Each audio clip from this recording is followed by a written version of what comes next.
Hi children, this is Swarnadeepa. Today we are going to learn a new chapter, direct and inverse proportion. In this video, you will be learning the introduction for direct and inverse proportion and some example problems related to direct proportion. Okay, in my next video, I am going to explain exercise 4.1. So don't miss my video. Okay, now let us move on to our new chapter. So before learning direct and inverse proportion, you should know what is ratio and what is proportion. Okay, already you might have learned these words in your 6th standard. Now we are going to recall that. Okay, so ratio, what is ratio? Ratio is the comparison of two quantities of the same kind. Okay, so for example, if I am comparing the weight of one person and with the weight of another person, means that is known as ratio. Usually we will denote ratio by using this symbol is to. Okay, this symbol name is to. Okay, now we will read this as A is to B.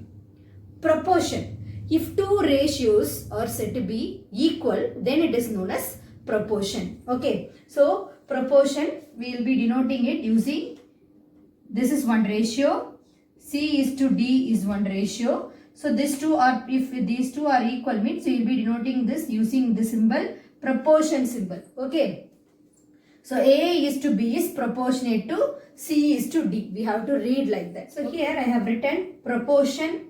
Okay, in the form A is to B is proportionate to C is to D. Here you might have learned these two terms at the end are called extreme, and the terms nearer to the proportionate symbol is called mean. Okay, these two terms are mean terms and these two terms are extreme terms. So now you might have learned this concept, that is product of extreme is equal to product of the means. That is product of the extreme means product means multiplication. So A into D is equal to B into C. This you might have learned in your 6th standard. So this is a recalling session only. So now let us move on to direct proportion. That is, if we are comparing two quantities. Okay, so here we are going to compare two quantities. So I am going to explain you this direct proportion with a suitable example. Okay, so if for example I am preparing tea for 2 person. Okay, so let me write number of person is 2.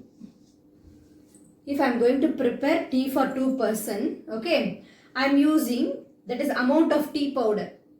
Amount of tea powder used by me for preparing tea for 2 person is 4 teaspoons. Is it clear?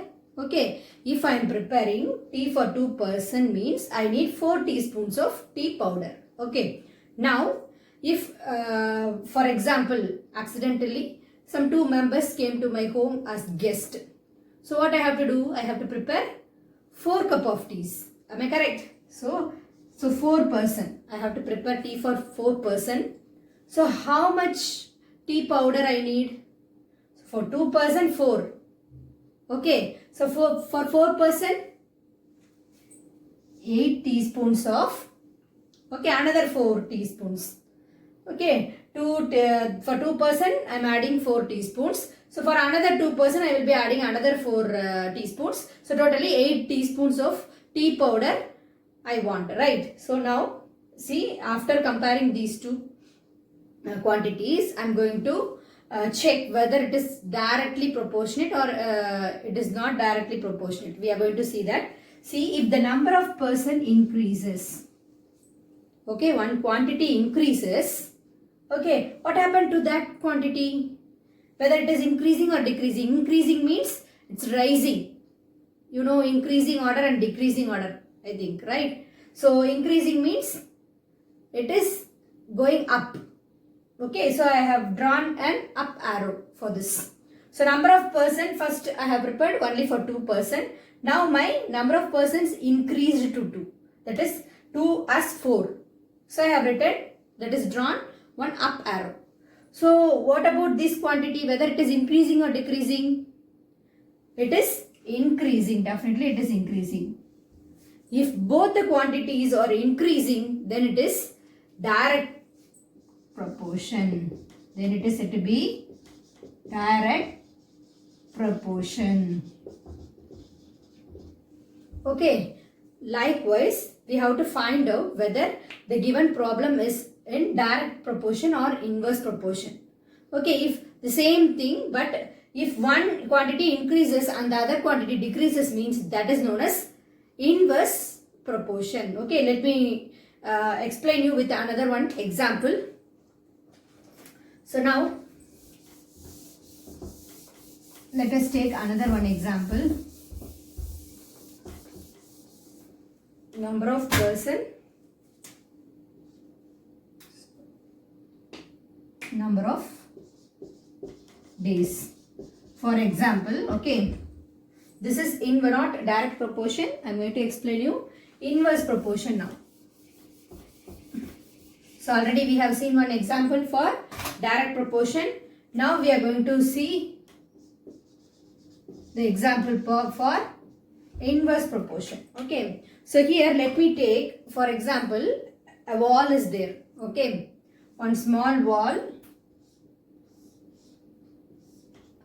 I have to build, that is we have to build one wall. Okay, for board, for example. Okay, so if 4 persons,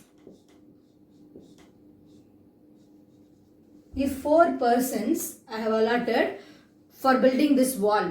Okay, they finish the work in 4 days. Okay, see, just an assumption. So if I am allotting 4 persons to build a wall, means it takes 4 days to complete. Okay, but if I am allotting 8 persons, so what will be the number of days, whether it will be reducing or it will be increasing. So if the number of persons are increasing, means definitely the number of days will decrease only. அதிகமா ஆட்கள் போட போட நமக்கு வேலை சீக்கிரமா முடிஞ்சிரும். So for 8 days, this for 8 persons, within 2 days they will finish off the work. Okay, so now let us compare these two quantities. That is, if this quantity increases, means what happened to this quantity? This quantity decreases. Then this is said to be inverse proportion. Okay, so if both the quantities are increasing and if both the quantities are decreasing, means that is known as direct proportion. And if one quantity is increasing and one quantity is decreasing, otherwise one quantity is decreasing and the other is increasing, means then it is said to be inverse proportion. Okay, is it clear? So now today we are going to learn some of the example problems related to direct proportion. Okay, so now I am going to explain you what is proportion, and again we are going to see another one example for direct proportion. Okay, so proportion, what is proportion? If we are comparing two quantities, then if the two ratios are equal and if they are varying with a constant ratio, then it is said to be proportion. Okay, now see, if 2 shirts, that is if the number of shirt is 2, then the cost is 1000, and if the number of shirt is 4, the cost of the shirt increases to 2000. It is increasing at a constant rate. So for example, if I am taking the value for 6 shirt, cost of 6 shirt will be 6, cost of 6 shirt will be 3000. Okay, so it is varying at a constant rate. So now we are going to write the general form for direct variation. Already I told you, if one quantity increases and the other side also if the quantity increases, or else if one quantity decreases and other quantity decreases, then it is said to be direct proportion. I told you, right? So for direct proportion we are going to write this general form now. Okay, so for direct proportion we have a general form that x1 by y1 is equal to x2 by y2. This is this general form for direct proportion. Okay, using that, see, we are going to see some of the example problems now. So in that problem, these quantities, any quantities they may not give. Okay, they will be asking us to find out any one quantity, means we have to use this general form and we have to find out the value for that term. Okay, is it clear? So for example, they will be giving 2 shirts cost will be given, and 4 shed we have to find out the cost. Then using this general format only, we are going to do the problems and find out the unknown quantity. Is it clear? Example 4.1.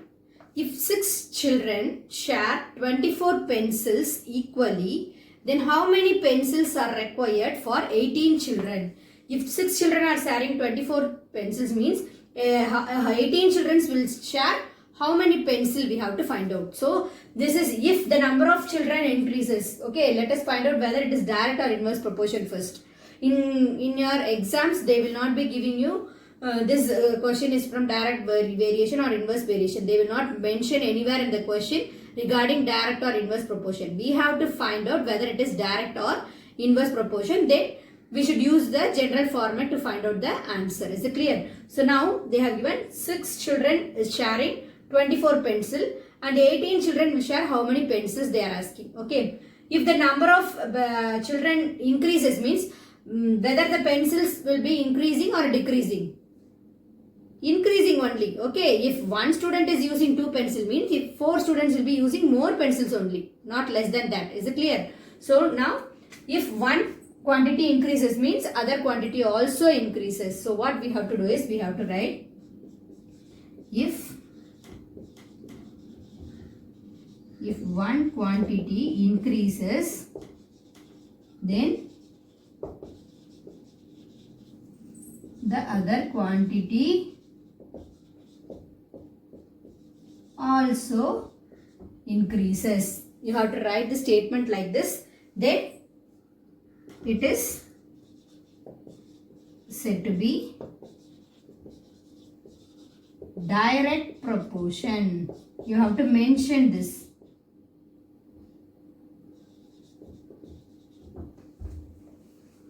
Direct proportion. So now we have to write the general form here. What is the general form? X1 by Y1 is equal to X2 by Y2. Okay, here I have taken this as X and this as Y. So this one is X1, X2, Y1, Y2. Okay, now we have to substitute this. So X1 value is 6 by 24 is equal to 18 by X. I don't know the value, so I have taken it as X. So now we have to cross multiply. Okay, for solving we have to cross multiply. So I am writing X into 6 is equal to 24 into 18. Okay, now I need the value for X. So I am taking this 6 to the other side. Here it is in multiplication form. Then it will be going that side as division. Divided by 6. 6 table, 1 6 are 6, 3 6 are 18. So we have to multiply 72. So the value of X is 72. So you have to write, hence 72 children will share, 72 pencils will be shared by 18 children. That is your answer. Is it clear? Next we are going to do example 4.3. Okay, but this problem comes under unitary method. Okay, this is another one method. So in our previous problem, I have drawn one tabular column and I explained you how to do the problem. But here this is an unitary method. Okay, this is another method for finding out the value in direct proportion. So now the question is, Anbu bought 2 notebooks for rupees 24. How much money will be needed to buy 9 such books? So same problem we can do it using that method also. But if in your exam, if they mentioned you to do unitary method in bracket means you have to follow this method only. Is it clear? So Anbu bought 2 notebooks for 24 rupees. Okay. How much money will be needed to buy 9 such notebooks? That is your question. So what is given? The cost of notebook. The cost of 2 notebook is 24 rupees. That is given in your problem. So cost, first we have to find out the cost of 1 notebook. Shall we find out? So what we have to do? We have to divide it by 2. So the answer is 12. Okay, so what is the question here? We have to find out 9 such notebook, cost of 9 such notebooks. So cost of 9 notebooks. Cost of 9 notebook is equal to, what we have to do? 9 into 12. 108 is your answer. Okay. See, whatever is given, first we have to reduce it to 1. Okay. See, 2 notebooks value is given. So I found out the value for 1 notebook. Finally, what I have done is, I found out the value for 9 notebooks. Cost of 9 notebooks. So I have to multiply 9 into 12. Cost of 1 notebook is 12, means 9 notebook is 9 into 12. So I multiplied here and I have written the answer. Otherwise, what we can do is, we can easily write this question. Okay. The final step we can write it easily. That is, cost of 2 notebook is 24. Means what is the cost of 9 notebook? This is a simple form. 2 notebook order rate 24 means 9 notebook order rate evlo. Okay, we can write in this form. It is very easy. So we can cancel it again. Now the same value will come. This is a easy method. Okay, see here we found out the cost of 1 notebook and finally we found out the cost of 9 notebook. Here directly we can do. How? 2 notebook order rate 24 rupees means 9 notebook order rate enna. So 24 by 2 into 9. You can use that method also for solving this problem. Okay. In this video, we have seen the introduction for direct and inverse proportion chapter, that is 4th chapter, and we recall that already learned concept, that is ratio and proportion. I explained you direct proportion and some suitable problems related to direct proportion. So in my next video, I am going to explain exercise 4.1. So please do watch that video also. If you like my video, please click like button. And if you didn't subscribe my channel till now means, please do subscribe my channel and support me. Share this video with your friends. Okay, thank you.